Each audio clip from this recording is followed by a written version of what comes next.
Ang dami dyan sa house, gusto kong patayin eh. Hala! Sa totoo lang, walang biro. Oh. Mo ba akong kasuhan? Hindi. Hindi.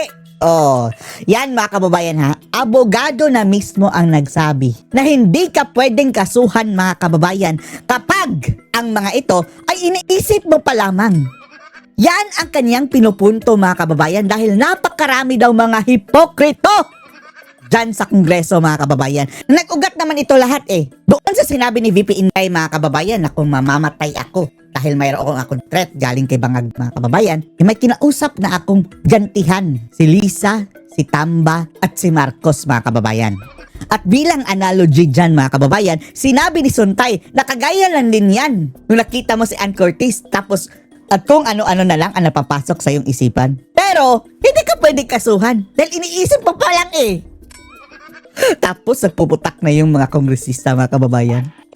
Gusto nang ipa-ethics si Suntay para maparusahan. Oh, ang sabi ni Attorney Topacio, mas malala pa ito na kapag yung iniisip mo, hindi mo pa ginagawa, hindi ka pwedeng kasuhan. Sa makatuwid, sinabi niya mga kababayan na iniisip niya na marami daw siyang gustong patayin dyan na mga congressman. Panoorin niyo po ha. Hindi. Napaka-ipokrito. Napaka-ipokrito. Hindi lang pala napakarami magnanakaw sa House of Representatives, mapuro ipokrito pala. Oh, napakaraming magnanakaw. Oh, ngayon mga kababayan, no, parang wala lang nangyari sa kanila, no? Na as if mga kababayan, nakakalimutan na natin yung pagnanakaw nila ng trilyon-trilyon sa flood control fund. Eto, inaaliw tayo sa impeachment ni VP Sara Duterte mga kababayan para maligaw ang usapan. Iba ipokrita? Ipokrito. Ayan. At Paano kung akla? ewan. Backlash yan eh. Mga backlash, backdoor legislation. Backlash. Nakakatakot nga po sila eh. Ang daming sinasabi. Oh, mga tuwad na daan. Nyo, mga kasama. Mahilig tumuwad. Eto natatawa ko. Tinutulig siya nila si Congressman Suntay. Ano man sinabi niya? Okay, eto ha. I-analyze nyo. Nakita daw niya si Ann Curtis Ann Curtis. Opo, sa isang hotel. Sa mall ba? Sa mall. Nagkaroon daw siya ng pagnanasa. Okay, so yun na, pagnanasa. Humanga actually. Kahit ano na, pagnanasa na. Pero sa isip lang niya, mga kababayan. Wala naman siyang ginagawa eh. Hanggang tingin lang siya, mga kababayan. Anong masama dyan? Hindi daw siya pwedeng kasuhan. What he means is, hindi ka pwedeng... Talaga namang hindi ka pwedeng kasuhan mga kababayan. In-example lang naman ngayon mga kababayan in connection doon sa sinabi ni VP Sara. Or what you think. Ang dami dyan sa house, gusto kong patayin eh. Sa totoo lang, walang biro. Alaka, careful ka dyan, no? Pero abogado ito mga kababayan. Ang sarap naman talagang patayin itong mga magnanakaw mga kababayan. Parang ninanakawan na rin nila, mahirap eh. Kahit hindi mahirap, yung mga kaumbayan na supposedly gagamit sa pondo na masasalba pa sana kanilang buhay. Kriminal yung mga mga kababayan, mga kawatan na iyan. Ang sarap patayin, pero hindi natin gagawin. Sa isip lang natin, ang sarap patayin ng mga ito. Makakasuhan ba tayo? Hindi. Yan ang sabi na Atty. Topacio. Pwede mo ba akong kasuhan? Hindi. Kasi hindi mo naman pinapatay eh. Ang dami dyan, hindi na patayin, sungal-ngali na lang kasi ang papangit. Sungal-ngali nila, pangit. Di ba? Gusto ko sungal-ngalin pag nakita ko, tinagawa ko ba? Yung mga ngiwi, mga kababayan. Yun po ang emphasis. Ngayon, yung Yun sinasabi ang nyo, emphasis nakakabastos sa babae, yung sina Luistro, sina de Lima. Ay, Diyos ko, Lord. Tapos ang mga nagsabi pa, mga kababayan, as if naman ang lilinis. Lord! Mga congressmen dyan. Hindi ba pinagbababastos nyo yung kliyente ko, si Cassandra Leong? Tapos din naman kongresista yan, dami-daming kabit. Pinagbabastos ni Dan Fernandez. Ni Adyong. Sabi, Yung ginagawa nila kay VP Sara, that is pambabastos sa babae, mga kababayan. Pambubuli. Walang katapusang pambubuli. pa-cute ka lang. Pati, nagkarelasyon ka ba ro sa ninong mo? Hindi mo bang babastos yun ng babae? Di ba? Kaya nasa Tokyo ka. Yung ginagawa ni Abante, mga kababayan, no? Kung hindi ka mag-apologize, iko-contempt kita. Kulong ka. Hindi ba yung pagbabastos? Napaiyak si na Crisette, mga kababayan. Pastor pa yan, ha? May daladalang cross, mga kababayan. sa kanyang dibdib. Amo ba boyfriend mo, mga ganon. May narinig ba? Kami sa inyo, wala. Binabasa Wala. si Alex Guo. Yung nililink nyo nun sa mayor. Grabe Tinatanong pala. nyo kung anong relasyon nila, bakit naka-couple shirt sila. Oh, hindi ba bambabasto sa babae yun? Hindi naman first time, o ikaw, Congressman Luistro, o yung rape victim, sabihin mo nang na-acquit yung asawa mo, di ba? Inamin mo, Oh, see? Naakusahan pa ng rape ang asawa ni Luis Tro. tinago mo. At Bakit tumingin sa iba ang asawa mo, Luis Tro? No need to answer. Alam na namin ang kasagutan. although ang rape na yun, crime against persona. Hindi ba babae biktima nun? Oo. Proud na proud ka pang nag-announce, tinago mo tinago. yung asawa mo dahil may biktima na nag-akusa sa kanya ng rape. Diba? Oh, very minor yung sinabi ni Suntay. Ang sinasabi lamang niya, ang puntos niya na hindi nyo naintindihan, hindi dahil sa kayo'y hindi matalino, kundi bulag kayo dahil gustong-gusto nyo ng Wala eh. Kumontra kasi sa kanila mga kababayan. Kaya ginawang big deal tapos pinalaki nilang issue. And then bilang mga kababayan, bilang ganti, parusa, ipapa-ethics sila mga kababayan. Pero hindi nila pwedeng sampahan ng kaso kahit si Ann Curtis mga kababayan. Dahil sinabi niya yan habang mayroon silang hearing, immune ang mga congressman yan. Hindi naman sasampahan yung kaso yun mga kababayan kahit sasabihin pa niyang pinastos pa niya si Ann Curtis talaga at sinabi pa niyang mga kalaswaan. Hindi siya pwedeng makasuhan, immune siya mga kababayan. Yan ang perks sa mga congressman at mga senador. Kaya ang tatapang nila mga kababayan dyan habang naghihiring. Pero ang gagawin nila kay Suntay, ipapa-ethics daw nila. ma-impeach si Sara Duterte ay yung iniisip mo ay hindi ka pwedeng hindi criminal offense. Kahit anong sama ng iniisip mo. May nakita kang babae, gusto mong gahasain, gusto mong halayin, gusto mong taklutin, Basta sa isip mo lang mga kababayan. Hanggang sa isip harapan lang. na, hindi kasalanan yon. Yan yung kapatid, bumanat pa. Si Jasmine Curtis, Opo. parang binabas Ay, pasikat daw yung kapatid niya, Bakit hindi si Ann Curtis ang mag-react? hindi daw tama. Kayong mga artista, As if naman yung mga artistang yan mga kababayan na halos nagpapakita na ng kaluluwa. Ano bang purpose nila? 'Di ba? Sino-showcase ang kanilang katawan para i-praise mga kababayan. Tapos itong mga barako na naturally mga kababayan and biologically attracted to that kind of scenery. Mapaisip ng mga kababayan, iba, sila na ngayon ang masama. Kahit walang ginagawa, mapaisip lang. Na whereas, kung ayaw mo mag-isip sa'yo ng ganyan, huwag kang magbalanda ng kaluluwa dyan. mga ganyan. Ikaw, Jasmine, bakit ka nagpo-post ng mga bikini pictures sa social media, sa mga pahayagan? Hindi ba para ikaw yung pagnasahan? Sa social media, naka-panty na lang mga kababayan na mga napakaliit na panty. Tapos, what if makita yun ng isang barako mga kababayan na nakahiga na sa bed, papunta na matulog na mga kababayan, and then nakita yung mga sexy nilang post dyan. At biological response mga kababayan mayroong biological response. Hindi mo masisisi. Pero hindi mo rin pwedeng kasuhan dahil hindi ka naman inaano sa isip lang naman. Para ikaw ay sumikat. Huwag mong sabihin, huwag mong sabihin, ini-endorso mo yung Ay, OA nang nila mga kababayan masyado. In short, napaka-OA. Kababawan mga kababayan yung reklamo nila kay Suntay, Diyos ko. Mga hypocrites nga. brand ng bikini. Yung resort. BS yan. BS, Hindi kami mga ungas dito para maniwala sa'yo. Yung mga artista hindi dyan, kami sila mga Ivana ungas. Alawi. Sila Ivana Alawi mga kababayan, nalabas na ang dibdib. Bakit sila nagpo-post? Di ba para views? Bakit sila tinitignan? Magandang baba. Para mga kababayan, ma-praise ang kanilang body, kanilang figure. Ano pa ba? Ay, sexy. Di pinagnanasahan ng mga lalaki. Straight talk. Puro tayo, plastikan dito Yan ang hirap dito sa mga Pilipino. Puro plastic Talaga. Kaya kung ayaw nyong mga kababayan mabastos or ayaw nyong may mag-isip sa inyo ng kakaiba or paglagay na natin pagnanasa, iwasan nyo ang pagpo-post ng ganyan. Yung mga provocative na. Para Tingnan na lang kung talagang okay lang sa inyo. Dahil ano rin yan mga kababayan eh. Freedom of expression. Na magsuot ka ng kahit anong gusto mo. Pero don't expect na hindi ka pag-iisipan ng something mga kababayan na sabihin na natin hindi ka pagnasahan ng mga nakatingin. Dahil as human, talagang normal na reaction yan. Sa iba ha, yung iba mataas ang tolerance pero usually normal na reaction lang yan. As long as hindi ka naman din mga kababayan binabastos verbally, hindi mo rin pwedeng kasuhan. Hindi ba dapat, kaya gusto nyo nagpo-post ng bikini, nagpapakita kayo sexy, etc. Mga role nyo sexy. Oo.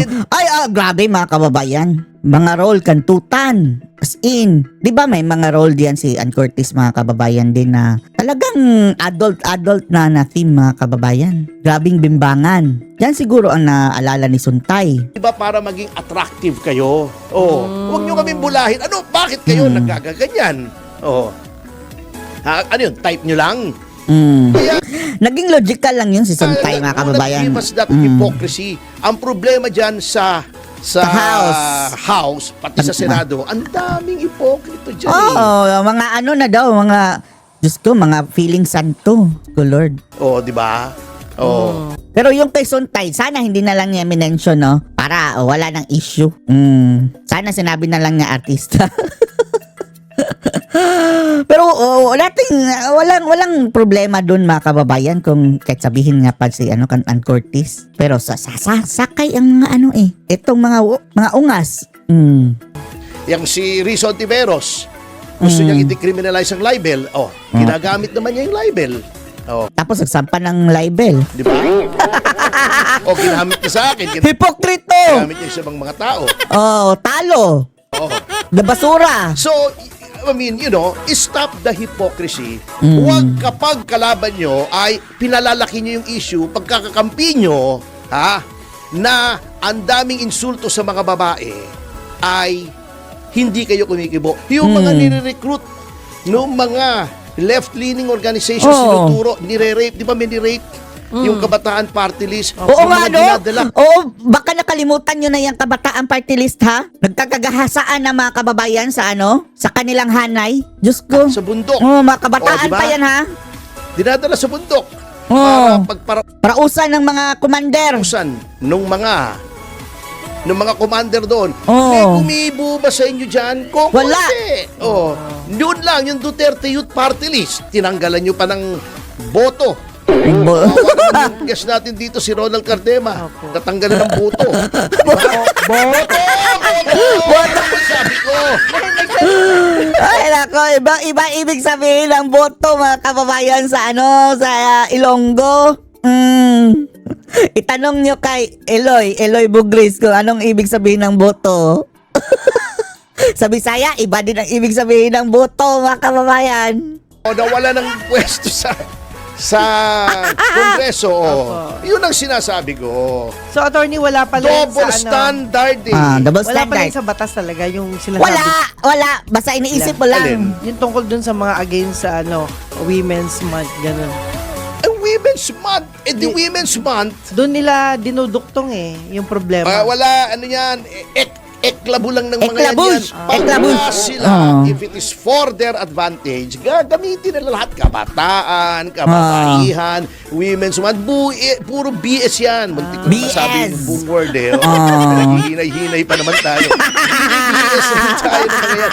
Ang bottom line dyan, gusto nilang i-declare na agad, which they already... Pa-ethics sila, patanggal nila mga kababayan. Yan ang mangyayari sa'yo kapag babanggain mo. Did na sufficient in substance yung impeachment complaint.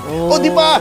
Last week pa sinasabi ko sa inyo, wag na kayong makinig dyan. Ang papangit naman ni Lumistro at saka ni yung ginagawa nila. Ang papangit. Hindi sila. Kaya nga, Ay, nako. pinagkaguluhan ng mga bodyguard si Laila de Lima. Ay, nako. Pinagkaguluhan ng bodyguard. So, paano masasabi niyong fungit? Paano Paano hindi pagkaguluhan andun ka sa kulungan mga kababayan?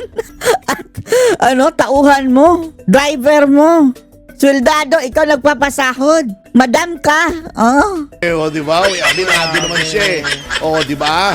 Si Dayan, si Jonel, di ba? Sabi nga pati, niya, frailties of a woman. Yay, O, Diyos diba? ko, Lord. Siyempre, Ay, ang pangit ng mga ugali, mga kababayan na ugali. Hindi natin ma-imagine mga kababayan na talaga, naglalandi pa si Dilima sa kanyang mga kababayan. Driver. Inamin niya frailties of a woman. Marupok daw siya mga kababayan. ikaw ay magandang babae. Talagang pinagnanasahan ka. Kita mo si Laila Dilima. Dilima, ay nako, Dilima. O, di ba? O, Oh. di ba? Sinubuan pa siya ng saba. Saba! Ang itawag mo sa akin. Dahil sweet! Dahil sweet! Grabe. Oh. Naubos ang buong saba mga kababayan. Isang subuan lang. O, di ba? Pagka naalala ko yung saba ni Laila Dilima, parang i-imagine ko si Eman at saka si Jillian. O, di ba? Napaka-sweet nila. Sila na, attorney. Sino yan? Oo. Yun po yan. Let us not be hypocrites. Ay, mga hipokrito eh. Ito mo ang hipokrituhan. Let's go to hypocrisy. Yeah. Priority bill daw ng administrasyon, yung anti-dynasty. Oh, anong ginawa?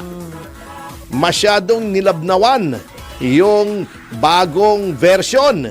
So much so na ito just to show you na patas kami dito, agree ako kay Laila Dilima. Opo. Noong winidro niya ang kanyang authorship kasi sabi niya, nasa laula na yung bill na originally pinas namin na-dilute na. Yung Diluted. Oh. Ng mga sabaers. Sabaers. Kasi, sabi noong mga Sabi, nag-agyenda, saba. yung mga succession sa elective post, tinatanggal nila. Sabi nila, anti-dynasty, hindi pwedeng may anak ka, nakasabay mo, halimbawa mayor ka, may konsihal kang anak, same LGU, pero wala, tinanggal yung prohibition na pwede kang humalili. Halimbawa sa tatay mo, sa nanay mo, o sa kapatid mo, halimbawa sa mayor, sa congress, pati sa party list. Dinilute. Yan party list mga kababayan, no? Kailan yan, no? Magkapatid yun, di ba? Yung isa, regular yata, kung di ako nagkakamali. Regular na distrito, yung isa party list. Yun, Swansea. Ang hypocrisy here comes not only from the fact na talagang expect na nating i-dilute yan sa house. 90% daw is political dynasty eh. Kasi napakaraming dynasty. Para maging patas tayo, hindi lamang ang administrasyon ang may dynasty, pati mga oposisyon may dynasty. Lahat. Di ba? Lahat. To be fair, sina Marcoleta, tatay senador, anak congressman. Si Manong Chavit, ayan good sa akin ang politics ni Manong Chavit, pero may dalawang anak yan na nakapwesto. Ang mga Duterte, isang mayor, di ba? Isang congressman, isang vice president, dynasty rin yan. Ganon din. Yung mga Yan ang mga good dynasty mga kababayan. Pero hindi ako hindi ako kontra dyan sa dynasty dahil pinapasa lang naman nila yung mga kababayan. Gusto nilang lumpuhin ang mga Duterte. Gusto nilang i-give up mga kababayan ng mga Duterte ang Davao City once natatakbo si Sara Duterte ng presidente. dynasty rin, di ba? Si Manang Aim. Ako bahala na as long as idadaan yan sa mga kababayan sa eleksyon. Ang tanggalin lang natin yung pandadaya at saka bilihan ng boto mga kababayan. Pag itingin yung batas na yan or totally mga kababayan, ibahin na itong election process at saka campaigning mga kababayan. Hayaan nila ang tao kung gusto yan o hindi. Of course, si BBM, si Sandro, bago yung anak ni Manang Aimee, di ba? Yung Manotok, anak niya kay Tommy Manotok, dynasty rin. Marami pong dynasty dyan, expect na natin yan. But the hypocrisy here is, sasabihin mo, hindi, priority natin yan, ayaw natin ng dynasty. Pagkatapos, yung leadership na kontrolado mo naman, alam natin, ay iyong sasabihan na, i-water down nyo yung version na yan para may mga palusot. Water down. Yung tinatabi ni Senate President Tito Soto, this time, kampi tayo sa kanya. Sabi niya, may loophole daw yan. Yung legitimong asawa, hindi mo pwedeng ipanghalili o humalili ka. Mm. Pero yung girlfriend, yung kabit, di ba? O, pwede. Tama naman si Senate President Tito Soto dyan. O, this time, agree tayo sa kanya. O, mas mahirap kung ikaw Dynasty din ang tuta na yan. si Katrina Halili. Oh. Halili. Oo. Careless whisper. Oh, ayan na naman. Halimbawa, si Hayden po Sasabi- yung congressman. Sasabihin na naman na mga immoral. Dahil alala na naman natin ang careless whisper. Katrina Halili. Ano ba yan? Ah. Menebestes. Oh. Di ba? Pero matagal yan, attorney? Yan ang Yung sinasabi issue na ko. yan. Dito talagang dadaan sa butas ng karayom yan. Napakatagal. Pero huwag mong sabihin, Mr. President, na yan ay priority bill mo. Kasi kung priority bill mo yan, kontrolado mo eh. I mean, Bola, nambobola ang bangag. wag na rin tayo magplastikan dito. Let's not be hypocritical. You are controlling and still trying to control yung house. Dati, through your cousin, si Martin Romualdez. Ngayon naman, well, everyone knows that the present speaker naman ang nagko-control dyan, ang nagkukumpas D. dyan. Ha? Sorry? Si D? Oh, ang speaker na si D. Speaker Boji D. Boji D. Ano po control naman dyan kayo rin eh. Ang nagbibigay ng instructions dyan, yung anak mo, si Sandro. Ay, si Charisi pala mga kababayan. Ang dami na nagsasabi. Ito, hearsay Charisi, ito, of course. Charisi. Pero, pagka Daw. multiple sources, baka naman may posibilidad na totoo. Kita mo yan, inamin ni Erice na may pumunta daw siyang sa kanyang cabinet member at pinagsasabihin siya, sinisita siya sa mga sinasabi niya laban sa mga Marcos. Kung Mr. President, ikaw din ay sumusunod sa konstitusyon na iyong sinumpaan na you swore to defend and protect the Constitution, bakit hindi mo ginalang yung separation of powers? Bakit nagpapadala ka ng iyong alter ego, miyembro ng gabinete, sa isang miyembro ng House para ito ay sitahin? At sabihin yung ginagawa mo hindi tama, lumalakas si Sara Duterte, bakit gagawin mo yon? O kung hindi mo man alam yung ginawa ng iyong cabinet member, ba't patawag mo, sabunin mo para bumango? Kahit paano? O mali yung ginagawa mo. You are destroying the separation of powers. O so do not tell us na ganito pero hindi mo naman, wala naman sa dibdib mo, puro salita. Yan. Huwag ganon kasi there is so much hypocrisy in this country. O, di ba? O, masyadong plastikan eh. Tell it like it is. Ayaw mo, sasabihin mo priority pero ayaw mo kasi ang daming matatamaan. O, di ba? Kaya bawa ako dun sa mga sumusuporta dyan sa anti-political dynasty na yan sapagkat maari silang maapektuhan lalo na yung mga ang dami-daming dynasty rito Ang dami sa mawawala. Pilipinas. Umpisahan mo na lang dito umpisa mo lang doon sa Ilocos, di ba? Opo. Dalawang pamilya lang yung ngayon, well, out of power. Meron pa rin pala, may natitira pa rin yung mga Fariñas. Opo. Fariñas, Marcos doon sa Ilocos Sur, mga sina Manong Chavit. Opo. Mga ilang pamilya lang yun eh. At lahat sa Isabela, yung mga Albano, yan, mga D, magkakamag-anak yan. Etong sa Senado at sa Kongreso, napakaraming senador na may anak o kamag-anak ng congressman. Kadugtong. Raffy Tulfo, asawa, anak. Di ba? Bago, dati si Erwin, kapatid niya. Ngayon, nasa Senado na, dalawa na sila. Sa Senado, daming dynasties dyan. Yung mga anak ni President Erap, JB and Jinggoy, mga Villar, mga Tulfo, ayan, mga magkakapatid yan mga Cayetano, mga political dynasties yan Talagang mahihirapan yan. Pero for you to say na, priority ko yan, gusto ko mawalan dynasty, iba yung sinasabi sa ginagawa. That is the height of hypocrisy. Again, ulitin ko, parang si Riz Ontiveros, ayaw daw niya na criminalized ang libel. Nag-file siya ng bill noong 2022, pero pagka nainis siya sa'yo, gagamitin niya yung libel, na criminal libel, ididemanda ka. You walk the talk, di ba? Parang ako, hindi sa nagbubuhat ako ng sarili kong bangko. Since ako naniniwala na hindi dapat criminal offense ang libel, at kung ikaw ay naperwisyo, civil laang, wala akong dinemanda ni isang tao ng libel. Wala. Pero ang daming nag-a-attempt. Mm-mm. May ididemanda ko, malapit na. Civil libel. Ngayon nga, pinag-uusapan natin kanina, di ba, yung pagtaas ng presyo ng gasolina. Opo. At pinag-uusapan na magiging 4-day work week para tipid sa biyahe, di ba? Opo. Alam nyo, magandang idea actually yan, pati sa traffic. Manang Jubes. Opo. Actually, nung nasa DILG po ako, 19 kopong-kopong pa yun. Yun naman 1920 kopong-kopong. Year 2000 2001. Opo. Pinropose na po namin yan sa local government. Local government kasi hindi naman namin sakop yung national government. DILG kami. Sabi namin, yung mga LGUs, baka pwedeng 4-day work week. Bakit? Para sa traffic. Kasi noon, even then, lumalala yung traffic eh. Opo. Oo. Sabi namin, halimbawa, City of Manila, ang walang pasok ng Tuesday. Yung halimbawa, Maynila at Quezon City, walang pasok ng Tuesday. San Juan at Pasig, walang pasok ng Wednesday. Opo. Yan. Monday, lahat dapat may pasok. May flag Yes. ceremony, etc. Rotation sila.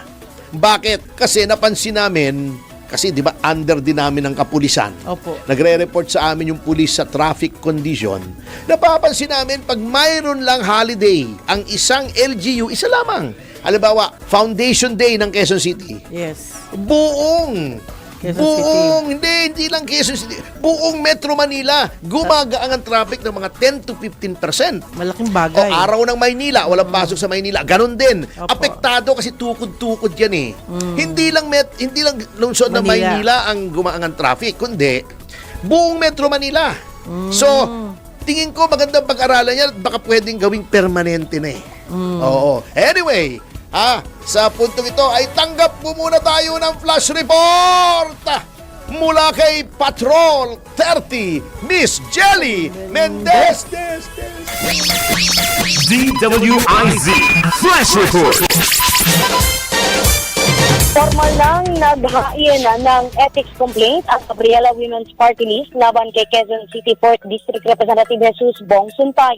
Pinangunahan ni Gabriela Women's Party List Representative Sara Elago ang pagsampa ng reklamo kasama ang grupo ng mga kababaihan sa House Committee on Ethics and Privileges dahil sa sexist at rape remarks ni Suntay.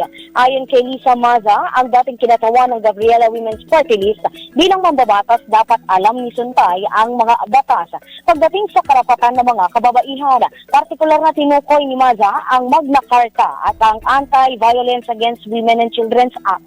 At anya ang paghingi ng dispensa ni Suntay ay hindi sincere dahil hindi niya binawi ang mga pahayag nito sa actress na si Ann Curtis.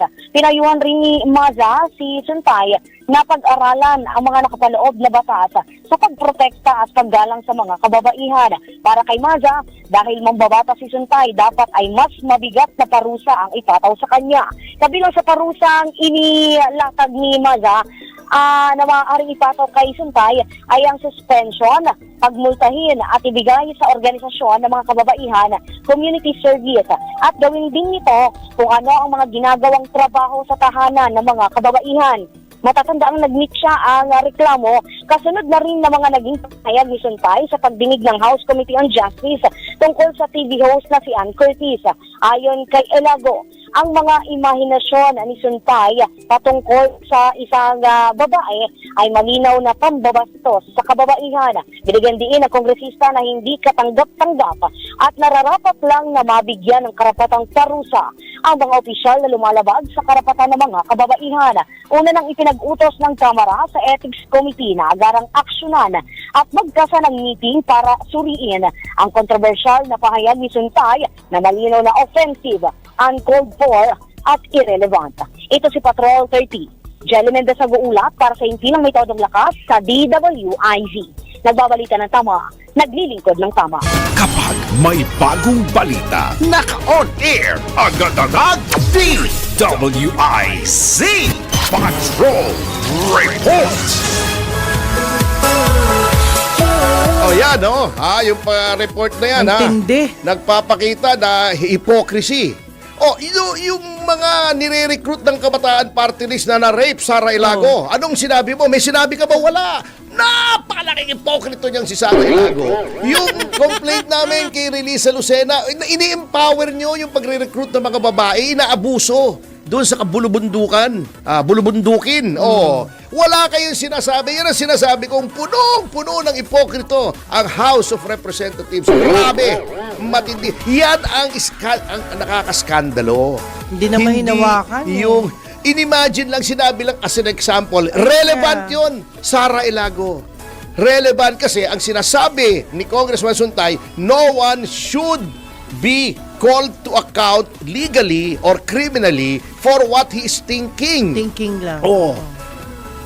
Lalaki yan eh. Huwag na tayo magplastikan ng mga lalaki. Nagnanasa yan talaga. We are wired for that. Let's not be hypocrites. So, ako dati pinagnasahan ko rin si Sara Ilago eh. Naamoy ko nung hearing namin sa DOJ. What I emphasize, magalit na kayo kung magagalit nyo sa akin. I don't care. Kasi talagang ako, suklam sa hypocrisy, sa plastikan. Kasi I always say what I mean and I mean what I say. Hindi ako nagpa-plastic kahit kailan, kahit magalit sa akin. Yun lang talagang grabing nakakasuka itong mga taong ito. Anyway, sa notang yan mga kasama ay magbabalik ang Yes, Show to Pasyo!